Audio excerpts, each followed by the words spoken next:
So I'm glad that everybody showed up. It's a tough talk for us to stand up here and talk to you about. So we're talking about dating relationships.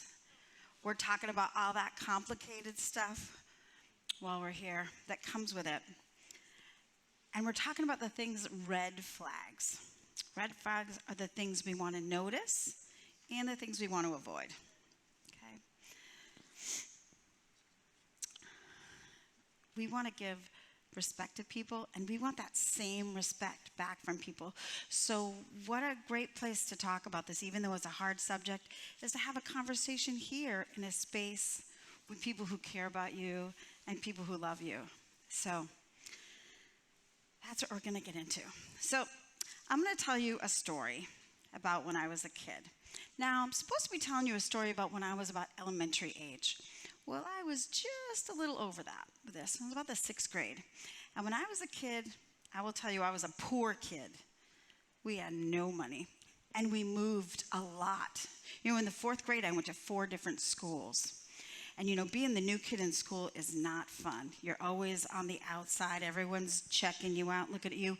But my one saving grace when I was a kid was going to the library. Books were free. And you could read about anything and everything, and books were the most important thing to me. Now, the local library, when I was out in the 6th grade, you were only allowed 3 books. But 3 books wasn't enough for me. My parents only let me go to the library on Saturdays. And I needed a book for a day, because that's all it took me was a day to read a book. So I needed at least 5 books. I used to beg the librarian. And so, you know, one day she trusted me enough, and she said, I'll let you have 5 this time, but when you come back, I'm going to quiz you to make sure I read all those books.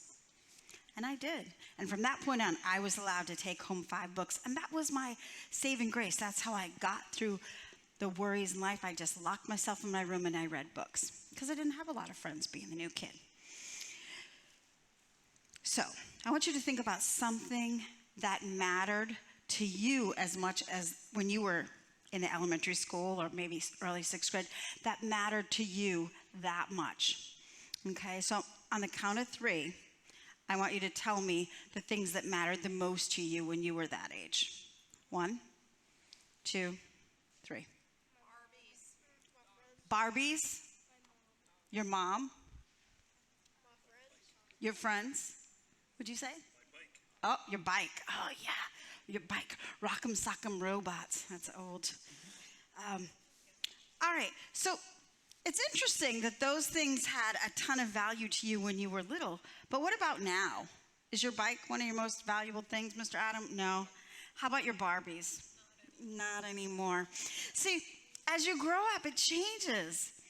One day it's your most prized possession, and the next day it isn't. It's just like that. You don't care about it that much anymore. It stopped adding value to your life.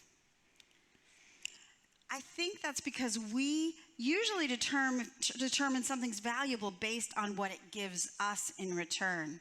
See, those books gave me safety and escape. Where I didn't have friends, I would have the stories. You know, and maybe your bike. What'd your bike give you, Mr. Adam? Freedom. You could go anywhere. Yeah. So I think that's because we determine the value. It's based on what it can give us. So let me tell you what I mean about that. Okay. So this is what we're going to do is I'm going to show you some slides. And I'm going to ask you whether you value the item that you see in there. Okay. So if the slide is of value to you, I want you to say yes. And if it doesn't, say no. So are you ready? Gideon, you ready? All right, so this is, a smartphone. Yeah? Yes? Is this a yes or a no? Okay, this one is a yes. So a smartphone is valuable to you. All right, let's see the second one. Oh, look it. This looks like a washing machine, and this is the owner's manual, the manual. Now, no, it doesn't have value to you because you don't use it. So this is not a value to you. That's not even a value to me because I won't use. I go YouTube. Oh, the owner's manual. Yeah, true. Okay. All right, let's try the next one. Yes or no? It's good, but I don't hear like. It adds value for a small amount of time. Oh, that's a good one. Okay, value for a small amount of time. I like that. All right, let's go on to the next slide. Your friends. Yes. Okay. Your friends add value to your life. All right, let's try the next slide. Your income tax returns. Oh, so, yep, no value to you, no value to you. You don't, because you're 11 years old and you don't. So these don't have value at this point in your life. Okay, let's look at the next slide. This is called a Walkman. Okay, you used to put a disc in there and you'd hang it on your belt and you'd put them in and you'd play the disc. It was before cell phones and you could make playlists and stuff like that. Yeah, and if you're running or walking, they would skip. But when I was your age, those things were pretty valuable. All right, let's try the next one. Ooh, what could this be? What could this be? Stuff, yeah. What kind of stuff is it? Stuff that you use. Look at, there's some paint, some photography, baseball. So, yeah, hobby stuff, yeah. Your hobbies, your video games, your dance, your music. Oh, you value them all. So these things add value to your life. Okay, I like that. So, yeah. These are the things that you spend your time doing. So are they valuable to you? I heard most of you saying yes. All right, let's go on to this next slide. An office cubicle. No? No, that does not add value to your life? Okay. Now, I'm going to tell you, I don't work in an office, but this was a picture of my classroom. I would say, yes, it adds value because I need to go to work and get a paycheck. But you don't have to do that. So I get it. All right, here's the last slide. A tablet. Okay? Oh, so when your phone gets taken away, all you have is your tablet. Oh. Okay, there's lots of little comments about them, and I'll tell you, I hear one thing in common through all of this. The things that you said are valuable are relevant to you right at that moment. When he doesn't have his phone, then his tablet is valuable, right? So the things that have value in your life are relevant to you right now, okay? But they benefit you. You get something out of it. But the things you don't value, those things don't do much for you. So they aren't adding value to your life right now. Sometimes in our life, we treat the people in our life the same way. They can do something for us. If they give us something back, we consider them valuable. They're important to us. But when they don't, well, we begin to treat them just like they've lost importance. Does that happen in your friendships? I know we might not all be doing this, and maybe some of us are, and we don't even realize it. Yeah. Still, it's important to talk about this because it's a big deal, especially when it comes to things like relationships and dating. We're going to talk about dating. Okay? Because the way that we treat the people we're interested in or spending time with matters. Mm-hmm. We might be tempted to talk about these people that we're attracted to in ways that aren't valuing to them. Here's the thing. It's perfectly okay when someone stands out to you or catches your eye. Look at that one. Ooh, look at that one. You can find them attractive. You can, but let's be honest. There's a line that you can cross sometimes that becomes disrespectful or dishonoring to that person. Here's the thing. we might be tempted to talk about the people we're attracted to in ways that aren't honoring to them. And all the examples I can think of are just not appropriate to say from here. But you might like them because of, I don't know, their hair color. You might like them because of the car that they get dropped off to school in, or, oh, they're rich, or there's, but does that, it can be dishonoring. But I was thinking, a lot of times we talk about their physicality. Wow. He's got the best knees of all the guys. Like, have you seen his knees? And so, but you know what? That can get a little dishonoring after a while. Okay, we may say things about their bodies and their personalities that aren't all that respectful. And we may say that to their face. Dude, you got the nicest knees of all the boys. Or you might just say that behind their back, okay, to their friends. Okay. We might even choose to keep thinking that way, even in ways that don't value them. These are the kind of thoughts that we don't want. We don't want to think about people or anyone that way. We don't want people to know we're thinking that. Do you want everyone to know you're walking around checking out all the boys' knees or all the girls' knees? That's a private thought. But those thoughts can be disrespectful too, okay? So here's the red flag. When you start thinking those things, your first thought should be, is this valuing to that person? Rather than, I want to be this person's friend. I want to get to know them better because I can see the choices they're making in their life. That this friendship might add value to my life. I want to know why they're choosing this and not this. Okay? Maybe we ask the person we're talking to send pictures to us. Okay? Or we participate in behaviors that we know don't show value. Does that happen? Yeah. Yeah.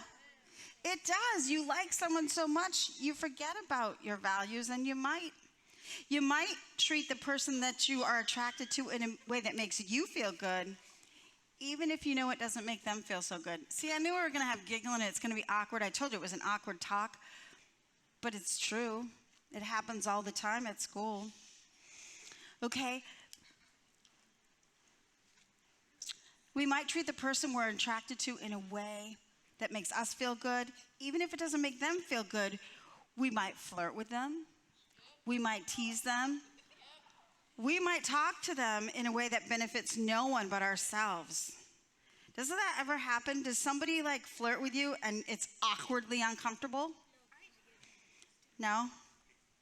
But it does happen.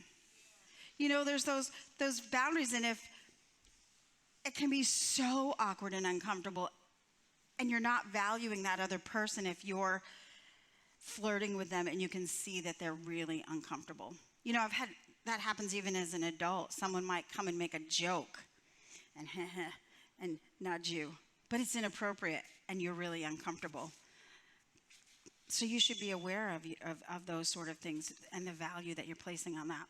So no matter how it happens, the truth is when we don't treat everyone else like they have value, we wind up treating them like objects instead of people. That's what? It is creepy. Yeah. We need to treat other people like they're valuable. Objects might mean a lot to us when we're first caught with feelings or we start talking. Objects that now just don't seem to have the same value when they're not giving us what we want. So like those toys, those things that you liked, they gave you something when you were little and they were so valuable, but then you outgrew them. You can do that to people too. And because you got a crush, and you start paying attention, but when you're not getting that back, you start treating them differently and you start treating them like they don't have value. Deep down, do you want to be valued? You want people to look at you and think you're worth it? Right? Deep down, we all want to be valued, okay? We want respect. We want our friends to respect us. We want our parents to respect us. We want our crush to respect us. And when we don't get that, that's the red flag. It feels like a red flag. If this is what you want for yourself, shouldn't it also be what you want for other people? Shouldn't we treat everyone else that we come in contact with value? It's like that's what we want. All right, let's get into some of the truth of this. I think it's important to stop here just right for a second and remind you of this. God made us. And because of that, we're all valuable. All equally. The scale. Jesus, God doesn't look at us like that. We're all on the same playing field, the same level. He values each and every one of us the same. So that fact should be the starting place when we are getting to know someone and treating, not deciding, but how we treat other people and ourselves. That's where we start. We're all equal. We're all the same. And they don't deserve less and you don't deserve more because you're better, or believing we all deserve value because of God is one thing. Now, actually treating people like that is another thing. It's hard. Thankfully, Jesus gave us a clear picture of how to treat people. And he treated everyone with value. If you look back 2,000 years ago, Jesus was having a conversation with some really smart people. And they were religious leaders and lawyers. And they didn't like him at all. They totally disliked him. And these were the people that were in charge of the Jewish people, okay? And the people were supposed to listen to them and follow their rules and obey God's laws the way that they did. But then Jesus came along and he started teaching things different. Jesus obeyed all of God's laws, but he did it in a way that was so full of love. And those religious leaders, yeah, they didn't like it.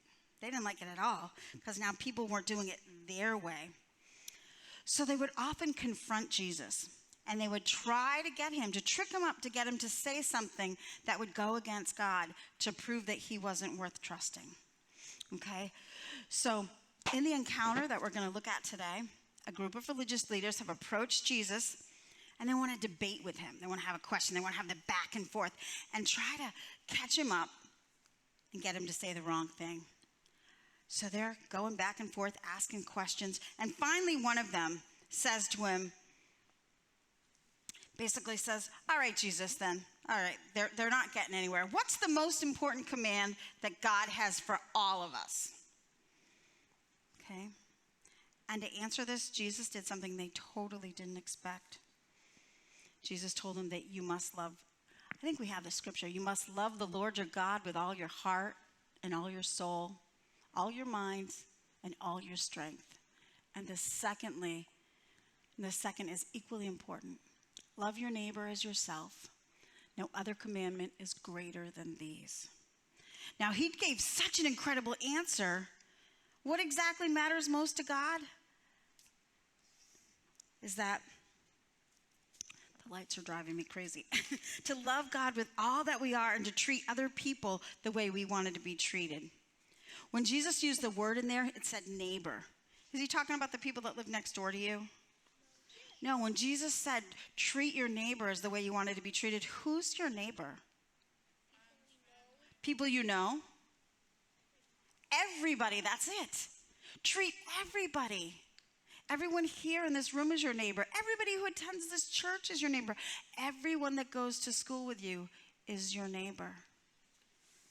So remember when I said it was much harder to do than it is to say? Yeah.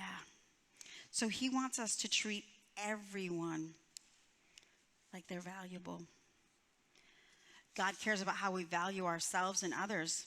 So if we're going to follow that great commandment, we have to start with value for everyone. But first, we start with ourselves. This is a big deal for all of the relationships in our lives. It's especially important when we come to dating. If we want to avoid becoming a walking red flag, we have to check the way we think about and treat other people. We have to value them as people, not as objects. So you handle an object or a thing, but you love and value, respect a person. I could love the books. You could love your bike and your Barbie, but a person you value and you respect them. Okay. What can we do to treat ourselves and others with value and respect? So here's 3 questions that you could ask yourself. Okay, 1, red flags. Okay, do you believe that we all have value to God, others, and ourselves? So before we can treat anybody else like they have value, we have to treat ourselves like we're valuable. That means you have to be good to yourself and make healthy, good decisions for yourself.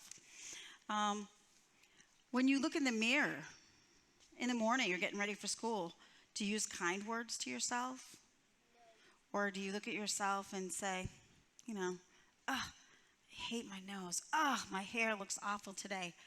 See, that's not valuing yourself. You need to look in that mirror and say, hey, you got it. I love you. Yeah, Stephen. If that stuff's not good, then I just fix it. There you go. Yeah, that's right. All right, so that's the red flag. Are you adding red flags to your own life? Are your words, your behaviors, your thoughts, are they a red flag? Because the way you treat yourself is others are going to see that.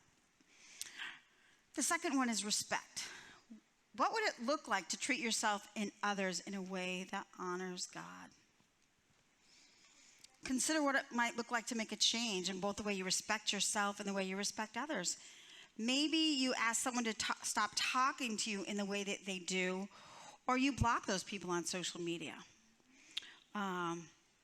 Maybe the people ask you for pictures or send you messages that are rude or unkind, okay? Or maybe you stop making jokes about people's bodies or the way they're flirting for attention or pressuring to do something that they're not willing to do yet or they're not ready. Whatever it might be for you, find ways to treat other people in ways that honor God. And number 3 is relationships. Here's the big one.